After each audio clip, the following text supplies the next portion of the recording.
when I was in seventh class in national school, we had a nun, a teacher, who used to encourage us to write a short paragraph every day on any subject we wanted. And we then had to read it the next day. All the class had to do this. And it is one of the things that really introduced me to the whole privilege of invention and of imagining things. And it's something that I've never really forgotten. And so for me, another privilege came in adjudicating the Fingal poetry competition, because believe it or not, there were over 800 entries to it. So this was really, really a very, very large input of poetry. And to whittle this down to the 3 winners and the 5 highly commended poets, and then have another stash, which I reckon could go into an anthology with all these, hint, hint, organisers, was really something. It was difficult. So the way I worked was I reduced the work down to about 60 poems that I felt really were viable potential winners, and then drew that down to 20, and then after that the tossing and shifting began, and that was difficult. But anyway, here are the results with a little bit of commentary. So the first prize goes to John Baylist Post for his poem Reredos. And now this is a word that I wasn't familiar with, though I understood what it meant. And it actually is an ornamental screen covering the wall at the back of an altar. So in this beautiful poem, the sacred and the profane collide, where classical emblems encounter the human and the everyday as an ornamental screen is being restored.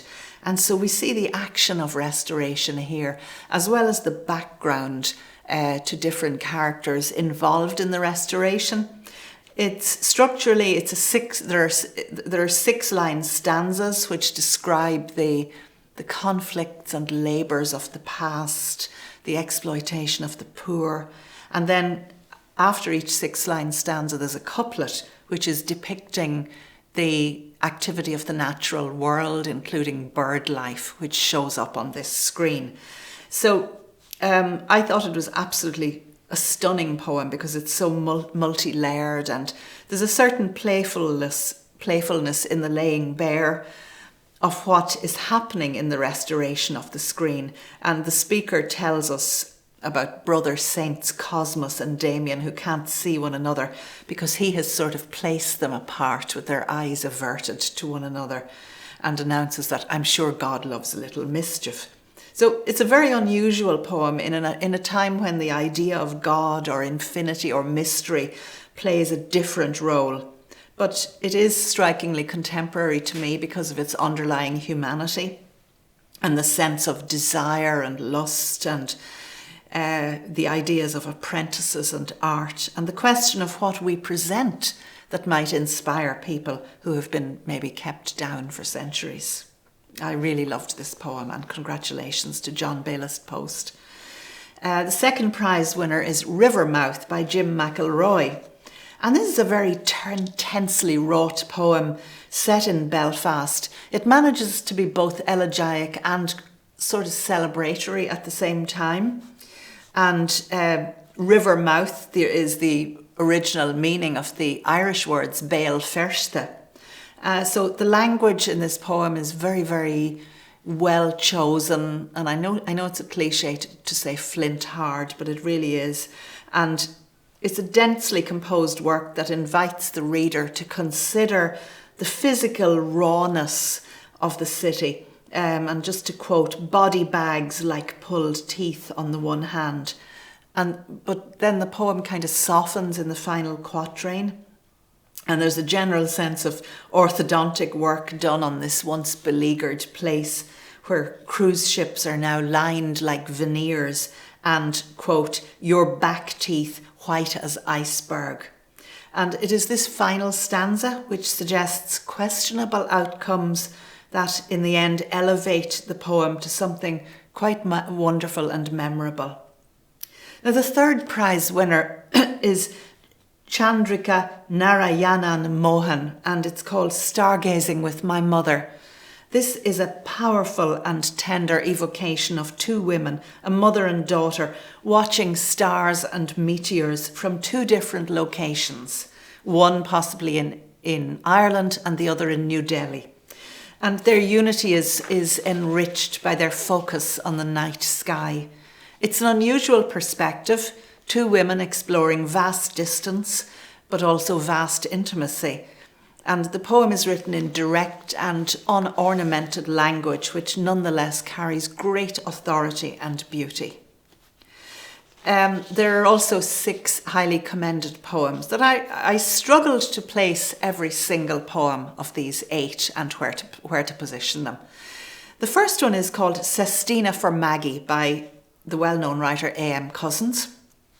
And a good sestina is one of those rarities in poetry. The composition of 6 stanzas of 6 lines plus a final triplet is complex and demanding. And the challenge, of course, is more than met by this poet who has balanced technique and content.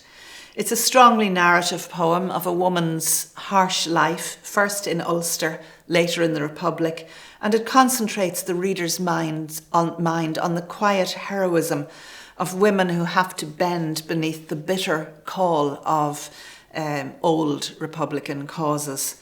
It is a more than melancholic poem, memorably recounted. The next poem and they're in no particular order, Monica de Volish wrote The Grey Scrape of Spring. And I admit freely to being a Corvid or Crow fan myself, and I was very interested in this one.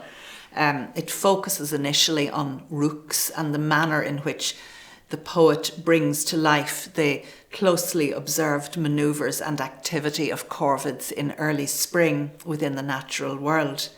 And she's concentrating on the sense of depletion of energies and growth, with rooks squabbling for resources, and also beehives are depicted in their post-winter delicate state. The poem is about survival and foraging and the decision to keep going. Courage despite the worst appears to be the message. So the poem is very relevant really to us at the moment as we go through our COVID period. Chandrika Narayanan Mohan pops up again here with her beautiful poem Ararat. And the poem places female sensibility again in the figure of a mother at the centre of the sacred. It inverts the received view of the sacred, which is normally depicted, traditionally through the figures of males in most societies. And this is what made the poem so arresting for me. It happens also to be aesthetically a very beautiful poem, structured in a series of one-line statements, which are then intercut by a couplet. So the tone of the couplets, it's one of human terror and suffering, and their language unites the physicality of the human body with the idea of the sacred, most particularly and interestingly through the interplay of the idea of someone who has a tumour. And this is also counterbalanced in the idea of a cathedral, where the tumour is a cathedral. And the words golden and such things make this a very beautiful but complex meditation really on illness and suffering. Ethna Lannan wrote Ilon na Shonach. So this poem is about the flow of life as mediated by the poet through the rich imagery of the sea, the shoreline, and the particular details she reveals to the reader. I particularly liked the way this poem asks, quote, sounds and syllables, unquote, themselves. So that is the syllables in poetry and nature to slow things down for us.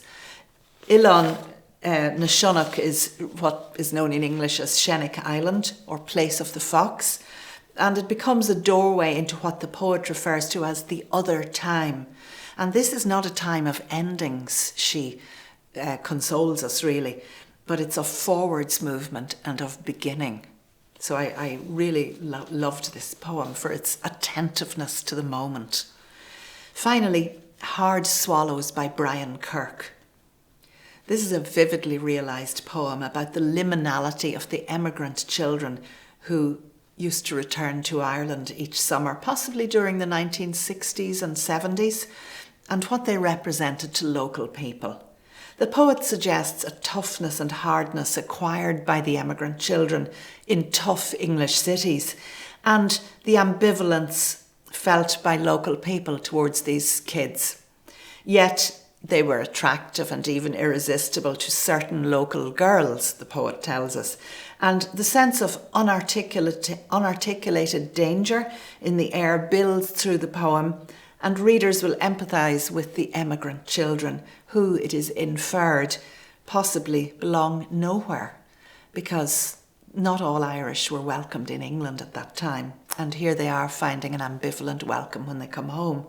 But even so, the poet tells us, every summer they came back. Thank you very much, and thank you for presenting such fabulous poems to this reader. Thank you.